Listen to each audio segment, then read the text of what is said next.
Peter Parker एक सामान्य मुलगा होता. एका प्रयोगशाळेत अपघाताने एका किरणीत बदकलेल्या कोठ्याने त्याला चावले. त्याच्याकडे अद्भुत शक्ती आल्या. सुरुवातीला त्याने शक्तीचा वापर फक्त स्वतःसाठी केला. पण जेव्हा त्याच्या निष्काळजीपणामुळे त्याच्या काकाचा मृत्यू झाला, तेव्हा पीटरने जाणले, मोठ्या शक्तीबरोबर मोठी जबाबदारी येते. त्याने स्पायडरमॅन बनून लोकांची मदत करायची ठरवली. संकटे आली, अपयश आले, पण त्याने हार मानली नाही. तो नेहमी लढत राहिला. पीटरची गोष्ट आपल्याला शिकवते की आपल्याकडे असलेली कोणतीही क्षमता जबाबदारीने वापरली पाहिजे आणि संघर्ष करताना कधीही धैर्य सोडायचे नाही.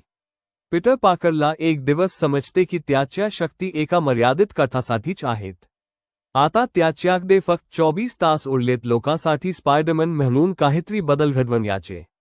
या शेवटच्या दिवशी तो कोणते निर्णय घेतो, कोणाला वाचवतो आणि तो कोणता मोठा